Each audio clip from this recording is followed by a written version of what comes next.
All righty. Hello and welcome Just a Family. This is giving you something to talk about, or Just a Live TV. I'm your host, Melissa Krechler. I'm an identity coach, spiritual teacher, business mentor, and creator and founder of Just a Live TV, as well as the Women Supporting Women Can Network. Today, we're going to be talking about identifying and healing toxic cycles and patterns, which my guest speaker and I are very familiar with. So make sure you join in, comment, like, and share, follow the show. Get to know us. If you want to connect with myself or my guest speaker, you can do so. Links in the description of this episode. Today's episode has been sponsored by Phoenix Identity. When you're feeling desperate to reconnect with yourself and you don't know who you are anymore, how to do that, go and check them out. They have the Life Crisis Package. That's for anybody who's, again, feel like they've lost yourself and you don't know where to turn, where to go, or how to, reclaim your identity. Go and check that out. Use coupon code 911 to get 25% off of that package. So go and check it out. Link in the description. All right, Brooke, thank you for joining me. Would you like to introduce yourself? Yes, thank you for having me. I'm so excited to be here. So I am a magnetic mindset coach, a clinical hypnotherapist, and an RTT practitioner. So I'm very excited to get into this conversation about healing toxic cycles and patterns. Absolutely. I don't think we talk about that enough. Now, I'm going to segue really quickly. And I know this is live streaming today. And I know that, people will be able to watch this episode. I am a Canadian, so today we lost our monarch. So I wanted to, I know that they're probably not going to watch this episode, but for anybody watching, my condolences to the royal family on the loss of somebody and who not, right? 70 years, like that's fantastic to think about, right? I'm 39, right? And my legacy, you never know how long that's going to last, right? I'm not a royal, but you never know how long it's going to last. Yeah, completely. Yeah, for sure. And I couldn't believe it when I heard it myself. So I know. And you think 70 years as a monarch, never mind as just a human being, 96 years as a human being. You're going to wonder how many toxic cycles and patterns she had, not only in her own life, but like family and just everything. That would have been crazy. So definitely rest in peace to her, because that's what time it is. Definitely. It's time to relax. Yes, most definitely. So yes, where we were going with that is we don't talk. I caught it, but I didn't catch it. Did you call yourself a negative mindset coach?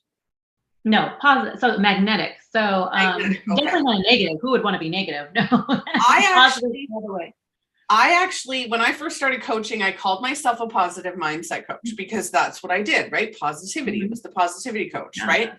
And I realized over the years, I ended up calling myself the Morticia of mindset, because it was, our negativity is actually what shows us how to be positive. It's what shows us how to change, right? So at one point I started calling myself the negative mindset coach, because it really, the negativity we experience, I was rejected and ridiculed. I've been a coach for 6 years now, and I've rejected and ridiculed for talking about negativity, for talking about, toxic cycles and patterns, for talking about, the different ways that we feel horrible, right? And look at me today. I feel horrible today. I'm mindset. I'm happy. I'm go lucky. It's my daughter's birthday. She turns 8 today on the 8th. So it's her champagne or golden birthday. And I've got a ton of stuff going on, but I'm feeling horrible. My body is telling me, Melissa, you screwed up. So I'm feeling horrible, but at the same time, I know that. So I'm taking a little bit easier today. I'm doing what I need to do. I'm listening to my body. I'm listening to my mind while still living, right? And still enjoying my day-to-day in my life. And when we start to identify those toxic cycles and those toxic patterns, we really gain the ability and the power to change them. And I think that's one of the main things I want to highlight in this is you can identify them, you can change them. You're not stuck in them forever, even though right now it probably feels easier to stay there, feels easier to just be like, okay, well, this is my life. What can I do about it? There is things that you can do about it. And we're going to touch on a few of those in those episodes. So as I'm just I'm high today, apparently, like I'm hyper. No, I mean, I totally agree with you about I like that you said that you were the negative mindset coach. I mean, because really what it is it's like identifying, okay, where are you stuck? What are you limited by, right? And that's why I really teach people the rules of the mind. You know, being a hypnotherapist, that's really important, right? Because if we can harness the power of our minds, particularly our subconscious, then we can understand how we can consciously create our lives. So we can look at those negative patterns, right? Or those negative core beliefs, right? So that we can shift them, change them, morph them over a period of time. And that's what I really teach, you know, my clients, because we don't really see always the awareness, right? We're not always consciously aware of our toxic patterns, right? I know I wasn't for a very long time in my life. It is why I got stuck and trapped in, you know, abusive relationships and being stuck in spaces and places and friendships and workplaces, right? That were toxic for me, but I did not realize because it was what was familiar, right? And the mind loves what's familiar. So really teaching people, okay, if you are seeing something and you don't like it, dig deeper, because that is there to show you that you need to see what needs to be healed or what needs to be shifted or changed or looked at in a deeper way. And really seeing that it's okay to have the negative and the positive. That's the type of world we live in, right? We can't always just, that's why they call it toxic positivity, right? We can't always be positive, right? So we have to do the light and the dark, right? It's all about balance, right? It truly is. But we can rewire our brains to take us to the destination that we want. Yep. So I have a story, if you don't mind me sharing. I have a story, actually a recent story. So I did somebody I love absolutely dearly. We did garage sales. So we did 2 weeks of a garage sale, and this person is a shopaholic, has a ton of stuff, is older. And so we're sitting there and we're talking about it. And a lot of people will give her flack for being a shopaholic, right? And it's like, the way they're going about it is very like a negative acknowledgement, right? And so we talk about the negative and positive, and we talk about toxic positivity. So toxic positivity would be like, don't talk about the fact that you're a shopaholic because you're giving power to it, and then you'll just shop more, and law of attraction, you'll just create more negativity. And that's not actually it. And so her and I were having a discussion the other day, and we were talking about, you know, why is it that right now you're struggling with being a shopaholic so much more than you would have? Like, why is it a problem right now? And a lot of it came down to, one, she's not living on her own right now, so she doesn't get to see her stuff. So that causes an issue. And going through, I said, okay, you know, the first step of that is acknowledging that it's a problem. You don't have to change it right away. It doesn't have to be this huge, you know, shift that you have to make. I always tell my clients, and I told her, that just the fact that if you go shopping, right? If you go shopping, then you're a shopaholic.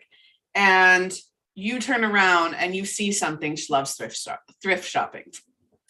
Right. And you know, thrift shopping. Oh, it's on sale, so it's perfect. I can buy it and I don't feel guilty. You get more of it, right? Yeah. So she went to a thrift store and she found this beautiful vase, cake pan, sorry. And she's like, oh, I'd leave that in my car. That's a steal of a deal and it's gorgeous. And I'm like, okay, so did you buy it? And she goes, no. She said, I was thinking about it. And I'm like, I don't need it though. Like, I don't have anywhere to put it. I don't need it. And really proud moment, she didn't get it. But then she got in the car and she had guilt about it. She had guilt about not buying it. And I said, even if you had bought it, the fact that you acknowledged that that was a process and that was a pattern, even that acknowledgement is a huge success. You should be proud of yourself. When we're trying to change a cycle or a pattern, I'm going to jump right into this. When we're trying to change a cycle or a pattern, acknowledging that it's an issue, even if we don't change it, acknowledging that it's an issue, you'll start doing that every time. So I'm a smoker. I've quit smoking before, not ready yet, so don't come at me. But if I go for a cigarette and I want to quit, if I go for a cigarette and I'm thinking while I'm having a cigarette that, you know, I really shouldn't be doing this, like I really need to quit, that acknowledgement is power. That acknowledgement is a reminder every time I have a cigarette, well, maybe I shouldn't, maybe today I won't, right? And you start to think about how you can do that differently. you start to make the change. Would you agree on that? Or what are your thoughts on that? Most definitely. I deal with a lot of people that have, addictions, as well as shopping. And when I work with my clients, it's like, okay, there's always a root and a cause and a reason for when we do go into the session, a subconscious reason why we have the addiction. Okay, what is it trying to fill? Is it filling a void for you? Is it a dopamine release? Is it something, what does it give you? What are you receiving from this, right? And once we find out that root, that cause, the stories or the perceptions that the mind has created about this addiction and why I need this, we can begin to shift that. But I always tell people, okay, we can start to rewire the mind by repetition, okay? But you also have to, when you are conscious about it, right? You said awareness, acknowledge it, see that you're doing it, right? First, and then being able to shift that, right? So you're like, okay, I'm really feeling like I want to smoke right now, but how do what can I do to decide that I'm going to not smoke, right? Or what can I do in place of smoking that makes me feel good, right? So what makes me feel good besides going and buying that thing at the store, right? Can I do something else that's more of a healthy thing for me, right? And then each time that you do that and you actually pick the other choice that you're trying to get away from, you reward yourself somehow, right? Not by going and shopping more or anything, but like pick a different reward that's going to keep showing your mind evidence that you are capable of doing this. Yep. And that you don't want to keep doing the negative pattern that is harming you in some way, right? For people that are shopaholics, it could be your bank account is being harmed, right? You're constantly like, oh crap, I've spent too much this, or, you're racking up credit card debt, whatever that looks like for you, realizing that you have the conscious choice as well to rewire yourself and make yourself actually go towards a goal. It's about setting those goals though, and then sticking to them. And then it's okay if you fail sometimes. It's okay if you give in and you do shop, right? You're going to, because it's a pattern. It was an addiction, right? So you're sometimes going to fall off the bandwagon, but not feel into the guilt and shame about it. Yep. And for many of you watching, what you might not understand that addiction is a need to replace or remove an emotion, right? It's you're trying to fill that void. You're trying to change how you feel, right? And your addiction can be absolutely anything. What I do, and you and I are very similar, and I love that. You and I are really similar in our teaching. But one of the things that I do is, and I'm thinking you probably do the same, is that root cause, right? You touched on the root cause. So a lot of the time, and I can say that for shopping addiction and multiple addictions, there's either a trauma or a trigger that causes that. And in this case, it would be empty nest, right? It would be a lack of focus on identity. And then who am I? Right. And the shopping would give that dopamine. It would give that, right. That once you start to change your perception. So for me, I changed the perception of what the issue is, right? Not the shopping, but whatever was created. And then we kind of work forward again and say, okay, instead of shopping, I don't need to shop now because I know who I am. Right. I don't need that to feel good about myself. I can create that feeling just by thinking that I love myself, just by, unconditionally loving and knowing who I am, and then moving through that process, because that's what people don't. Society is horrible for that. Society's conditioned us or tried to conform us into my identity is my trauma. My identity is the fact that I'm a mother or a wife. My identity is my career. My identity is, what I've done or what I haven't done. When in reality, our identity is actually who we are.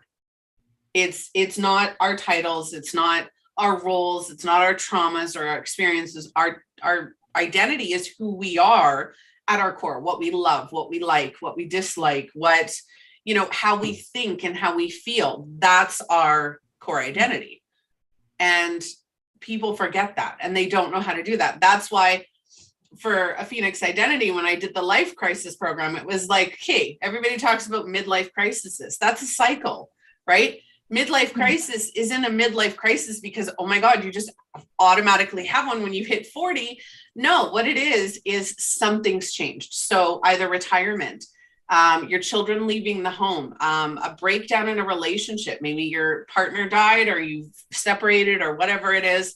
When you're now at a point where you have to focus on yourself, you don't know who you are.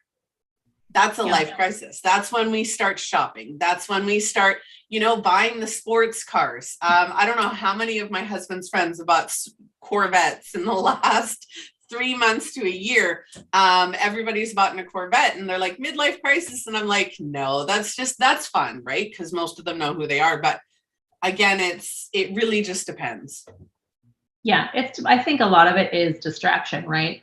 That's why there is the stipulation of, it's the midlife crisis. It's more of like, okay, we've been distracting ourselves and been either working really hard, we've stayed in the rat race, right? Working full time, having kids, doing life, getting married, doing the things that life happens. And then when there's change, right? The mind doesn't like change. Okay, first of all. So it's like, oh wait, how do I distract myself? I need something else to distract myself because now I don't know who I am, right? So you're trying to have to like kind of more for identify what does this look like for me now? Now I'm older and got to figure things out. And I think a lot of the reasons why people do have the addictions is the distraction from, like we talked about, feeling the emotion, right? They're not ready to heal or feel the emotions behind things that are still kind of stored in their subconscious, whether those be negative or positive, right? Stories or perceptions from childhood or traumatic things, and whether that's big trauma or little trauma. There is always, each and every one of us have some form of trauma that we have that we may not be consciously aware of. And it's playing out in our reality in other ways, where we get triggered or something happens or we project onto other people things that we're really feeling inside, and we're not really consciously aware of these things. And so it's why it's so great to dig deeper, right? Because if you can become a conscious creator of your life, and this is why I teach the mindset that I do, that your possibility of what you can create is really limitless. You are your biggest enemy. No one else, right? No one else. It's you against you, right? So how do you create consciously? And then how do you understand what really is going on in the background of your subconscious programming? Because that's 95% more powerful than your conscious mind. So you have to be able to understand that piece. And a lot of people don't really understand or grasp that concept. So it's about teaching that, creating more and more awareness for each and every person. Yep. That's why I created the Smarter Method. And I love that you said that, because that is exactly what we need. We need to learn who we are, what we're capable of. 95% of our reality is created by ourselves. Now, people, when they hear that, I did an episode not that long ago where I explained this, right? Where 95% of our reality we create, right? Relationships that are unaligned, situations that we find ourselves in. 5% we don't create. And that is the actions of others, the decisions of others, whatever other people create, that's different.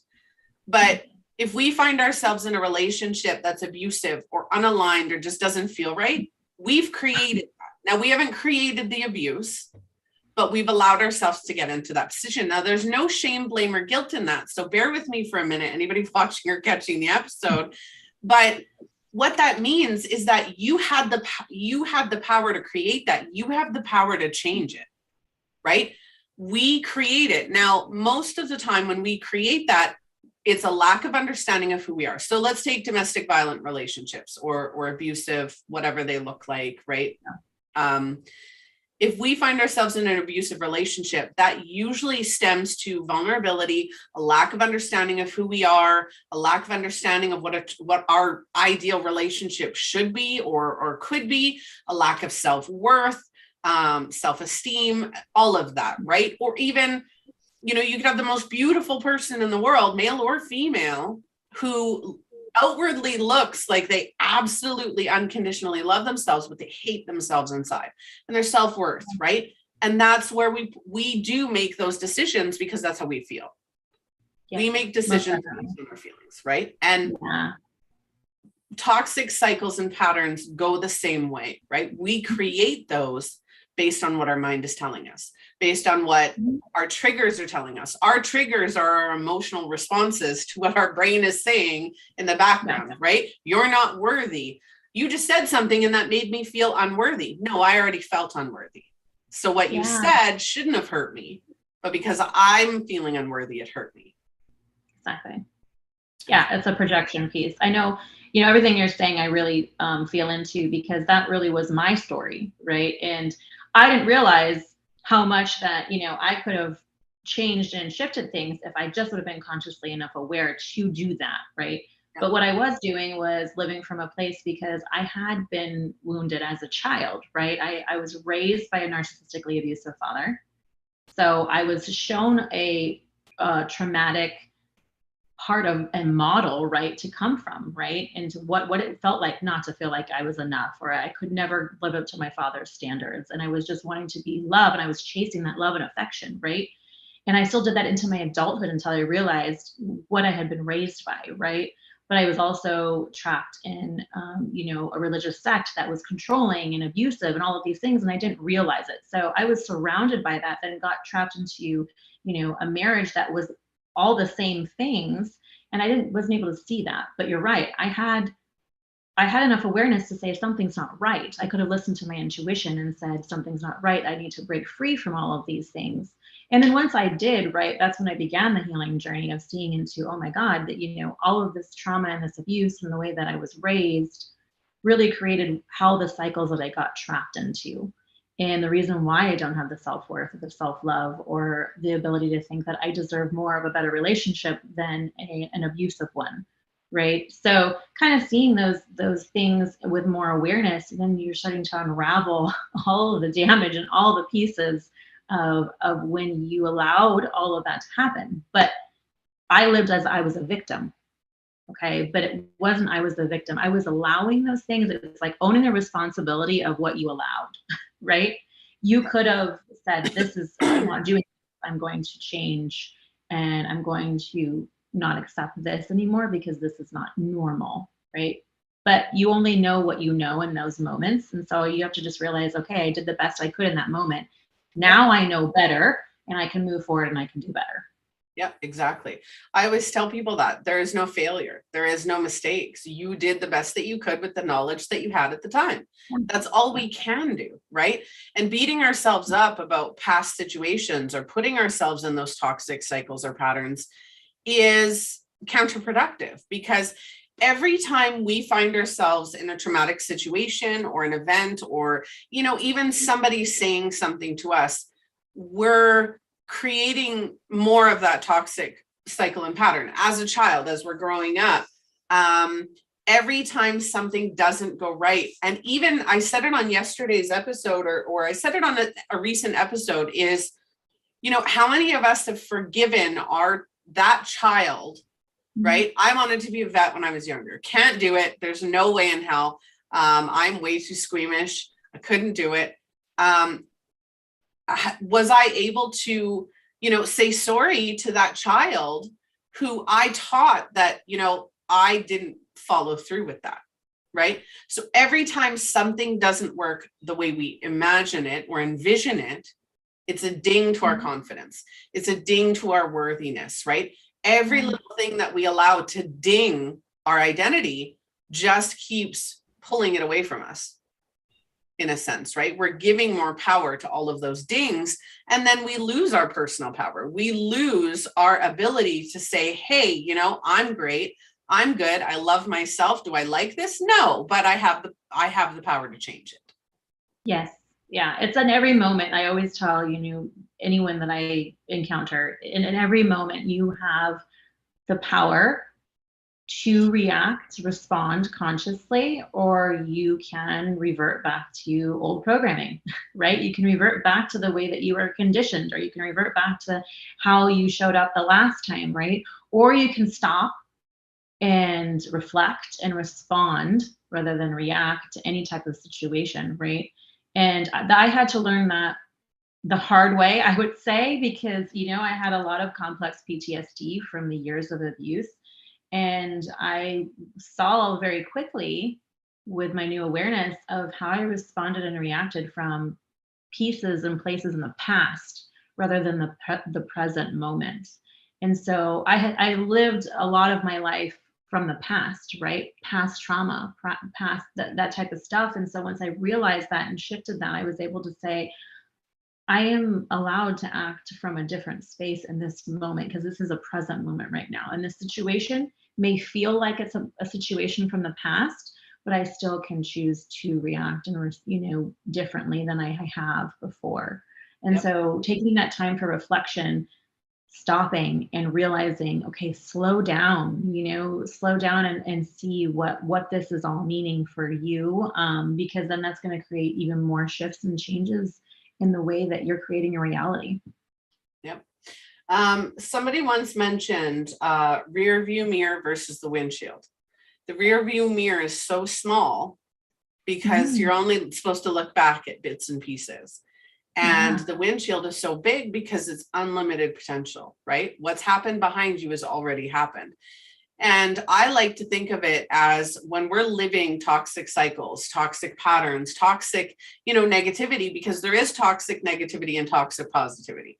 And when you're living in one or the other, you've got a semi-sized trailer that you're carrying behind you of all those negative things. You can't look at the good things behind you, right? You're not moving forward at any really rate of progress because your little itty bitty smart car is trying to carry the semi-sized trauma, and it doesn't work that way, right? I was going to go somewhere else with that. Oh, and of course, I'll help you pick up. I think that is brilliant, honestly, because I remember carrying. Right? I was carrying a big trailer of all of my baggage, emotions and stuff from the past, right? And then how much that weighed me down from being able to move forward in life. And those are the things that keep you stuck, right? Those are the things that keep you repeating the same cycle or finding the same abusive partner and being like, oh my God, why does this keep happening to me, right? Have you ever questioned yourself and been like so frustrated and you're like, why does the same stuff keep happening for me?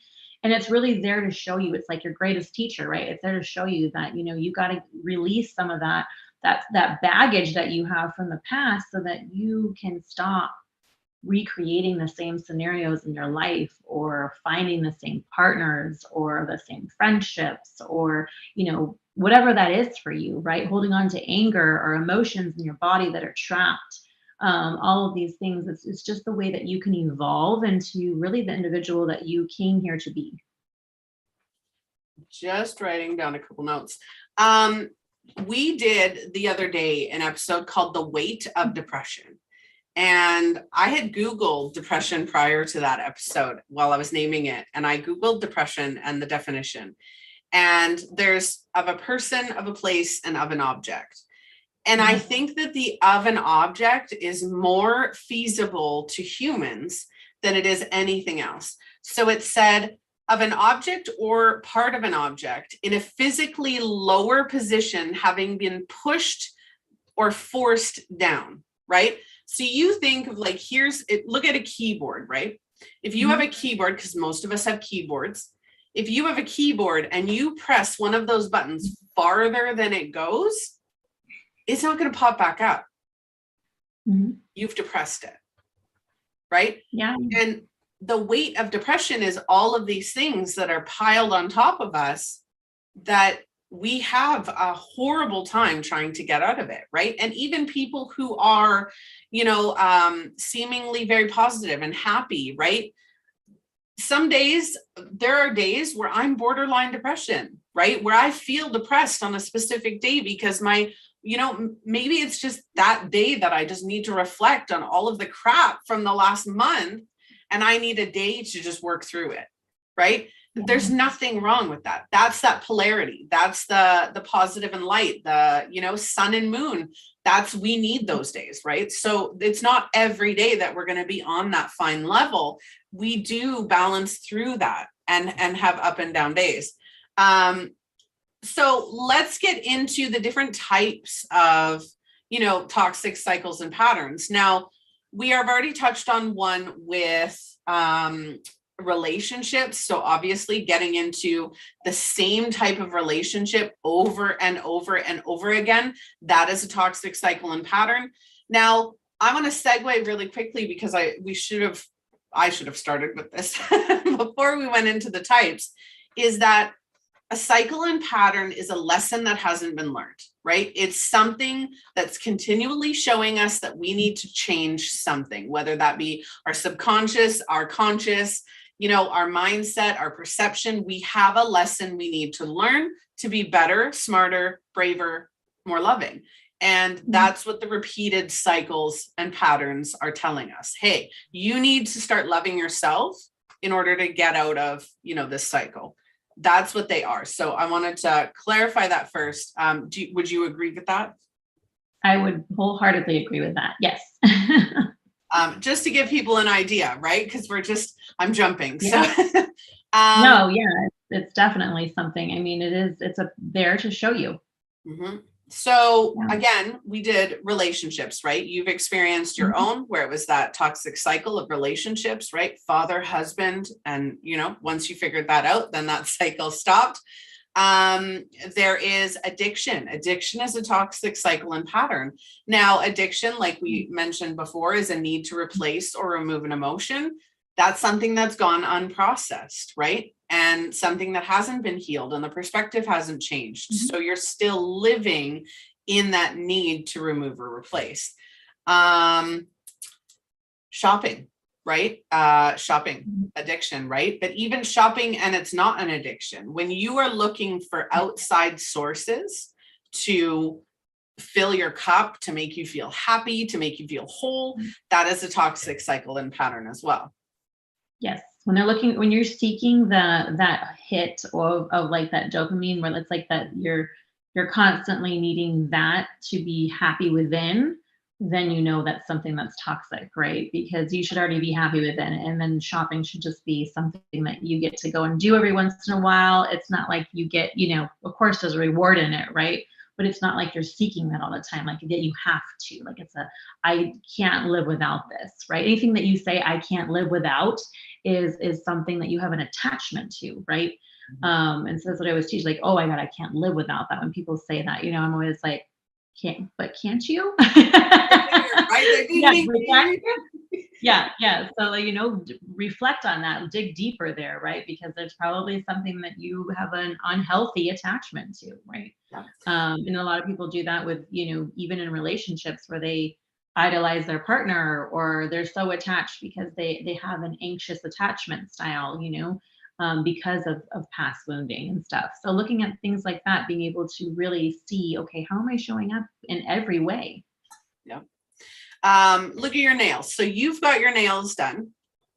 For anybody watching the show or has been watching the show since the beginning, we're on episode 123. So if you watched any of the last 123 episodes, you'll know that I've had my nails done consistently up until today's episode. This is what my hands look like. They look stubby and I don't like them when my nails are not off, but that's just a personal opinion, but I can live without them.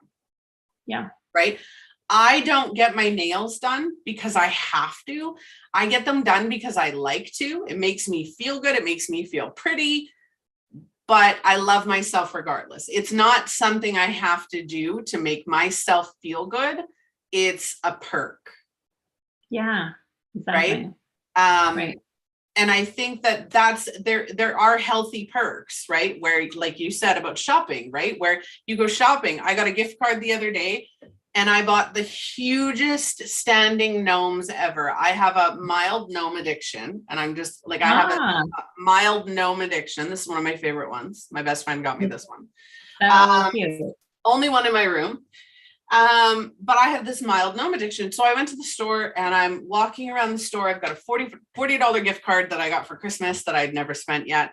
I'm walking through the store and I see this standing gnome, and I'm not lying. I'm sitting on my gaming chair, right? This gnome stands probably to the top of my gaming chair.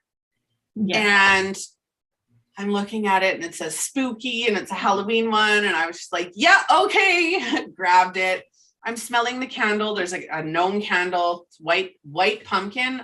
Amazing. So if you have a Winners or a Home Sense, check out their white pumpkin candle. Ooh, it smells good.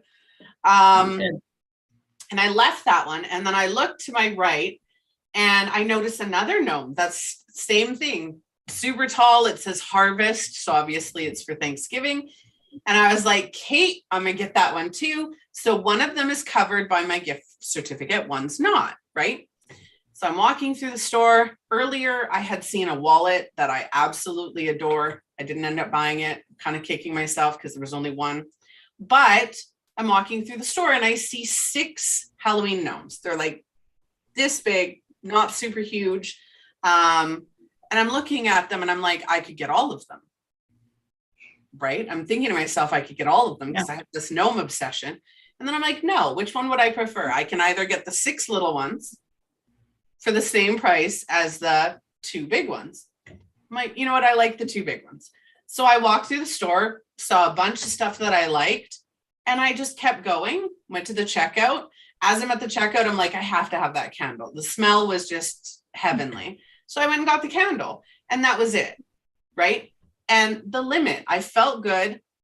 I went and, did something just for me, and that was the end of it, right? There are perks. You can do stuff like that, even if you've had an addiction or a shopping addiction or, whatever the crutch is, as long as it's not something that's detrimental to your health or your well-being, right? Being a shopaholic is detrimental for your health and well-being. As long as it's not hurting you, going once a month to do a shopping and saying, hey, I'm going to go, I have a limit. If I go a little bit over that limit or a little bit under that limit, that's okay. But here's kind of my limit, and just go look around and enjoy yourself. Right. That's not reverting back to a cycle.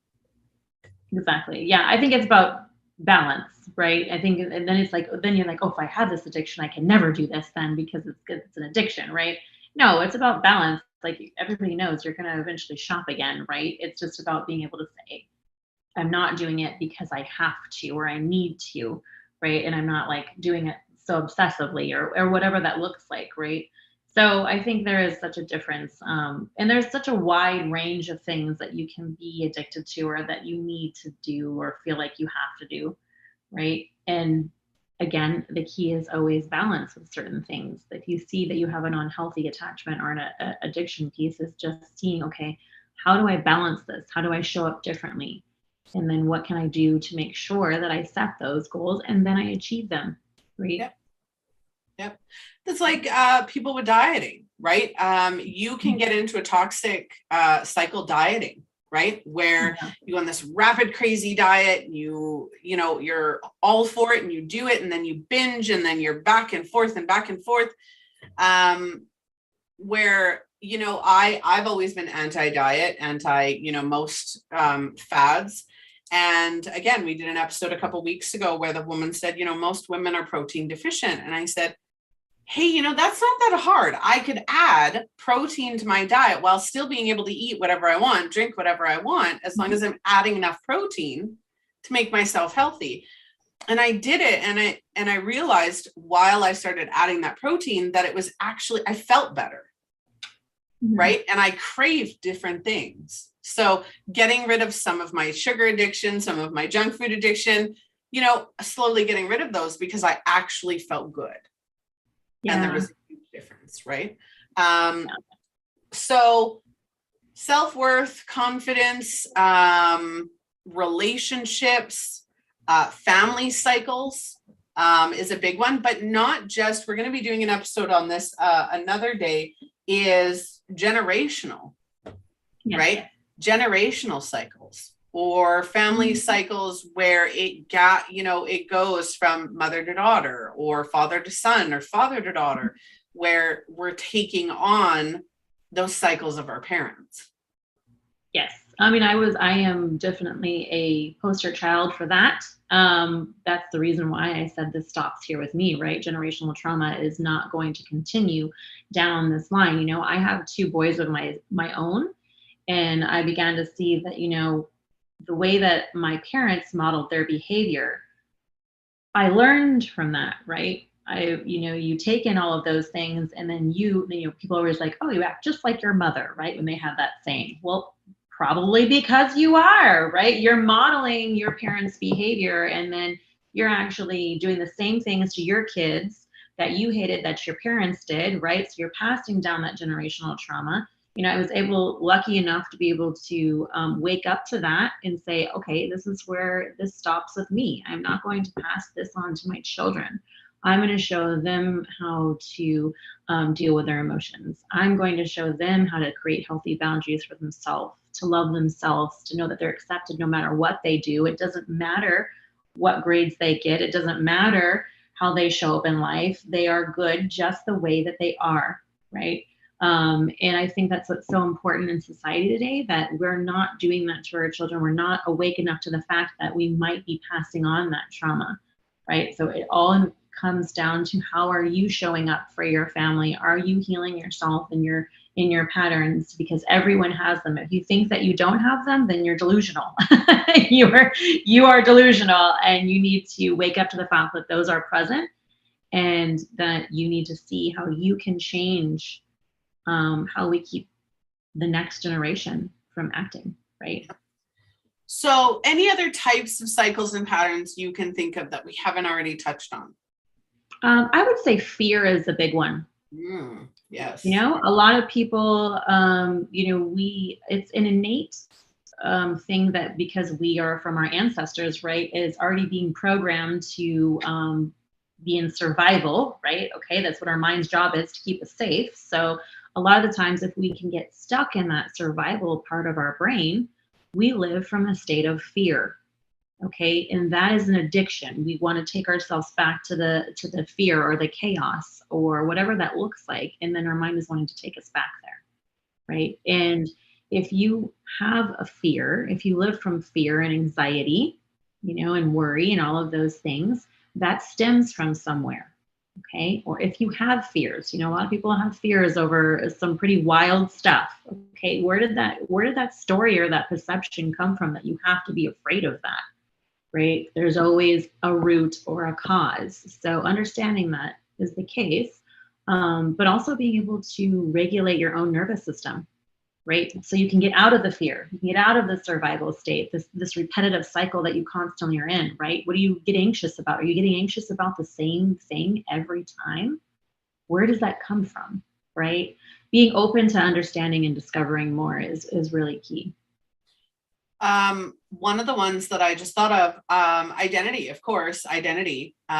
We tend to not express who we truly are or the way we truly feel, because we're trying to fit into society's ideals of identity. I'm the type of person where I grew up in two very different households. My parents were split. One I lovingly called the hick side. The other one I, not so lovingly called the prude side. And each one, I had to be a different person in each one. None of them got along. So of course it was, I had to please one, and then I had to please the other, right? So it was, and then we come to people pleasing, right? Where we're constantly putting ourselves aside for everyone else. That is a huge, and I mean, that's probably one of my top 5 is people pleasing. Women do it, especially. Men do it in a different way. So I'm going to quickly go to the men one. Men will hide their emotions and hide their true feelings because they're told to man up, grow some balls, crying's for women, whatever that looks like. Men are playing a role of masculine machoism, right? Rather than truly expressing how they feel. For women, I can't tell you the amount of women I've seen post on social media or I've talked to who say, I'm only here, I'm only alive because of my children. My children are my entire life. And I'm like, honey, that doesn't work. Like, I love that, right? I'm a mother. I have 3 bio and 1 stepchild, and I love them all. Absolutely. And whenever they need me, I am there, but I come first. Yeah. Right. I come first. A lot of people think that's selfish, right? I know for me that was selfish, right? Everyone else comes before you. And like that is what happens. But I was pouring from an empty cup because I never took care of myself, and I was exhausted and stressed and depressed and anxious. All of these things that come from that. So yeah, I agree. I am a chronic people pleaser in remission. Right. And there'll still be times, right, where we talk about sometimes you fail and you're like, oh man, I just did that. And I was being a people pleaser. That was like the old version of me. And I need to go back into the new version of me because I don't need to people please. Like, I don't care about anyone making anyone else happy or their perception of me. It's about what do I want, right? Rather than thinking that you have to do that, right? But we've been conditioned to believe that that's what we have to do. We have to show up a certain way, and we have to, otherwise we're not going to be accepted or loved. Yep. So that leads us into our final, I guess, area of this is how to heal it. So one of the things that I wanted to touch on was the ability to say no. Let's talk about every single one of the toxic cycles and patterns is the ability to say no, not just to yourself, because in some of them you do need to say no to yourself, or that little voice in your head that says, oh, that's okay, let's just keep doing this. But being able to say no to others. I have a situation, or I've had a situation where somebody's like, hey, do you want this? And I'm like, no, I really don't. And their expectation becomes my expectation. And I'm like, no, like I shouldn't feel guilty for saying no to something I don't want to do. Right. Or that I'm not in a place to do.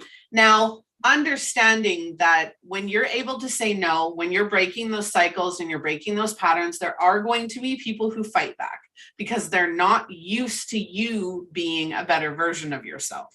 And remember to tell yourself and to tell them, and routinely check in with yourself when you're doing this is, am I showing myself love first?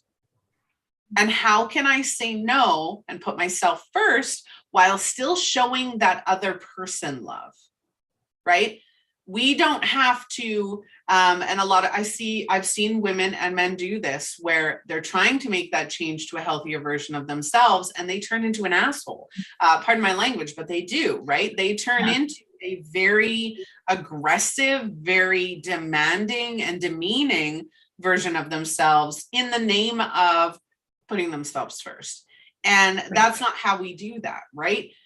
So if Brooke was to ask me today, hey, I need you to help me do this. And I'll say, I'm really not feeling it today. I'm going to have to say no.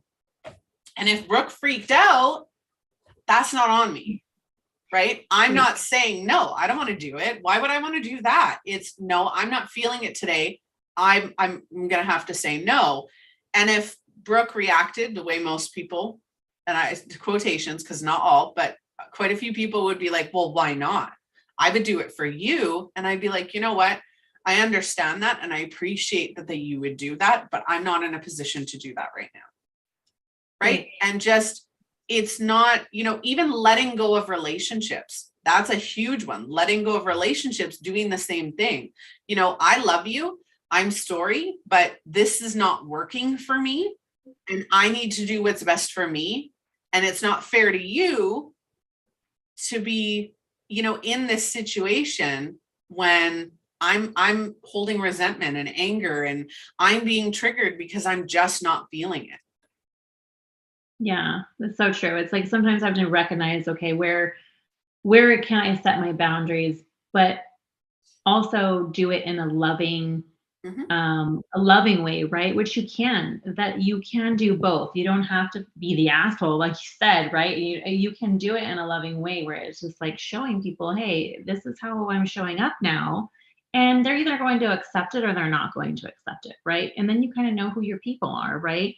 That means that they were probably taking advantage of you, because when you set your boundaries and they're like, whoa, what's happening here? I'm not okay with this, or they treat you poorly, you probably can realize that might not have been a healthy relationship for you, whatever relationship type it is, right? And seeing that, and then you cut ties, right? Yeah. You cut ties. And I know I've had to cut a lot of those ties because they were not relationships that were healthy for me, because I had been in toxic cycles for so long. It's friendships and work relationships. And I mean, you name it, I've done it all. Because I had to, right? And seeing that, I've even had to cut off my own relationship with my own parents, right? Because of the fact that it was toxic. It wasn't healthy for me. And as much as that hurts, it is what had to happen, right? Yeah. Not only that, so you did mention that sometimes they've been abusing or using you. Not always, though. I've had situations where absolutely I've had to cut ties. I've also had situations where it just shows their insecurities and vulnerabilities. Yeah, I've had true. friends that are very much in toxic negativity, and any word, any action triggers their emotional responses, and then it becomes a you problem. And that's where you stand up and you put those boundaries. Hey, I respect how you feel. I validate how you feel and how you could be feeling that wasn't my intention, right?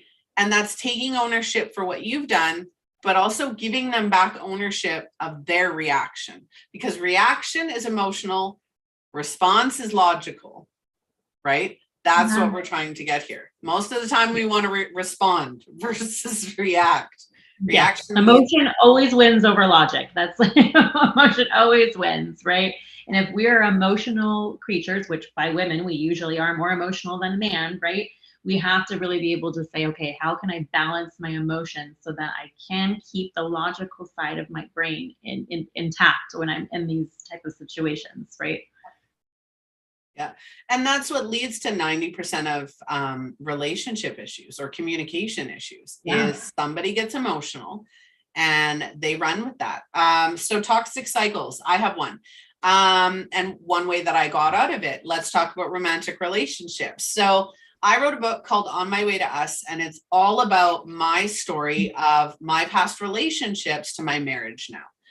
And in each of my relationships, I learned something different about what I wanted to be as a partner, what I needed as a partner, and the true realization of what a relationship truly means. And so I took all of that. And when I met my husband, I was in a place where I messaged my best friend and I said, you need to help me find a man. I'm sick of being alone. We need to get this done. And he said, actually, I think I know somebody who would be perfect for you. And so my best friend set my husband and I.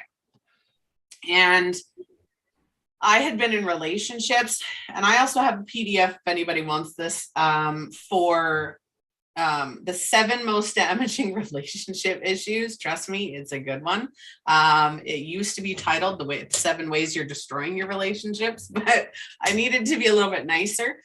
But one of the things in there is something that I was doing, and that's manipulation. Whenever I would feel put into a corner or angered by anybody, I would lash out.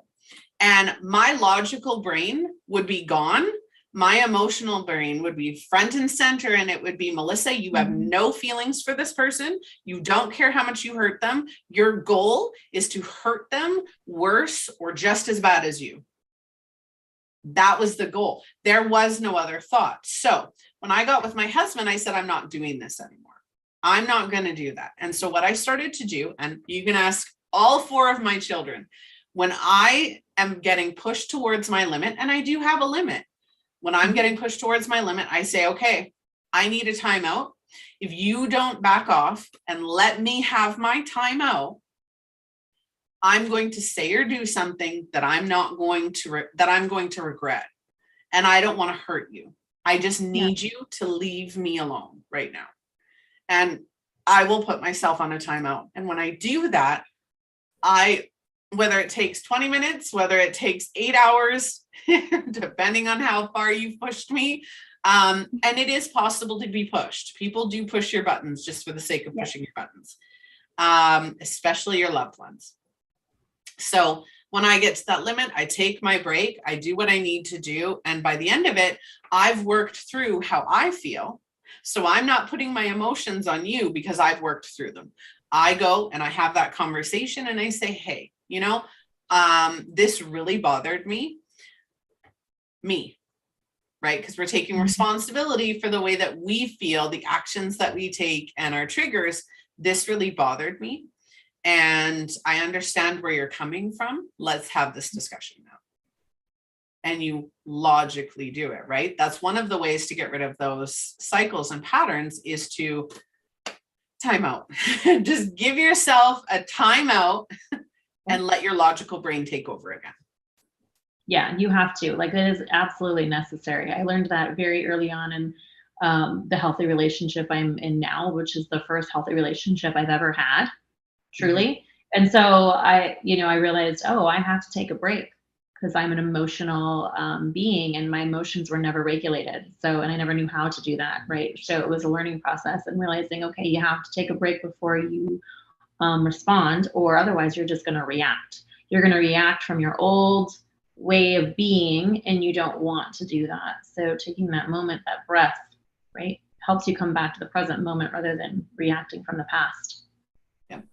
I grew up with a narcissistic mother, and we've now cut all ties, but my entire family's cut all ties too. So when I was growing up, and I learned this pattern very early on with most of my family, is, and especially her, is that if we lived in the same house, even, when I was a teen or a child, or even, any one of her boyfriends, whoever boyfriend at the time, even my brother, if she would get annoyed with you, right? Because I believe she's a true undiagnosed narcissist, never at fault, always the savior or the victim. There is no in between. There is no responsibility.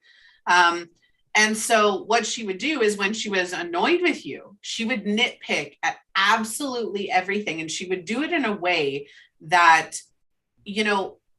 little jabs here and there, little comments here and there, right? It would be, why didn't you clean this? Why didn't you do that? Why didn't you do this? And it would all be on you, right? And so it would get to a point where I would react, right? Because somebody is on me all the time, about everything. And I would then react, right? I was the one cooking and cleaning and paying for everything. And yet they would walk through the house with their boots on, right after I washed the floor, right? And I mentioned it a few times, because if you're not consciously telling people your triggers, then you cannot get mad at them for triggering you. You have to have communication. That is another one. But yeah, she would pick on people. And then in the long run, what would end up happening is you would react, right?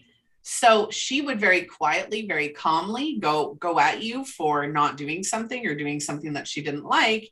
And then you would react out of anger or frustration, and you were the one at fault, because you overreacted, or you created the fight, or you created that big blow up, when in reality it was the little pinpricks here and there. Yeah, that is exactly, I know how you feel, because you had the opposite. Mine was the father, right? But seeing that, some of those dynamics, it was always shift the point the finger at you, right? And made you to feel like the guilt and the shame around whatever that was. So it's either like, no matter what you felt, it was always invalidated somehow, right? And then you just kind of give up on saying your emotions and your feelings. And that was me, right? I suppressed everything after that, because pretty soon I was like, well, nobody's going to listen to me anyway. Nobody cares what I have to say, right? And see, I never suppressed. I was the opposite. I was a volcano, right? I'm volatile and vindictive. You push me past that limit and I will hurt you physically, emotionally, mentally, all of it, right? And but yeah, I got to the point right before I met my husband where I did learn to control that. I did learn to control my outbursts, and I did learn to control my own mental health and my ability to be emotionally stable. All right. Now that we're at the 3 o'clock mark, is there anything you'd like to add before we get going? No, I don't think so. I think we covered a lot. I think we covered a lot in an hour, and I think some powerful stuff that hopefully, someone takes away from our discussion, of, how do we move forward? What's next? Well, thanks for joining me today. I really appreciate it. Yes, thank you for having me. I enjoyed it. It was awesome. Awesome conversation. Awesome company. All right, just a family. This has been your episode. If you'd like to connect with myself or Brooke, you can do so. Our links are in the description of this episode. Our sponsor today, Phoenix Identity. If you feel like you don't know who you are and you want to reconnect to that, go and check out their 3-month life crisis package. Use 911 as the code to get 25% off the price. All right, like, follow, and share the show. Join our newsletter at justalivetv.com. If you would like to watch and or listen, you can do so. We are on multiple platforms. I think we're on just about every podcasting platform and, all the major social media ones. So go and check us out, follow us, catch up. We're on episode 123 already. Lots of love to all of you. I'm your host, Melissa Krechler. Of course, Brooke Kekos, our, guest speaker today. Go and check us out. Have a wonderful morning, afternoon, or evening, depending on when or where you're watching. And I will see all of you on the next episode.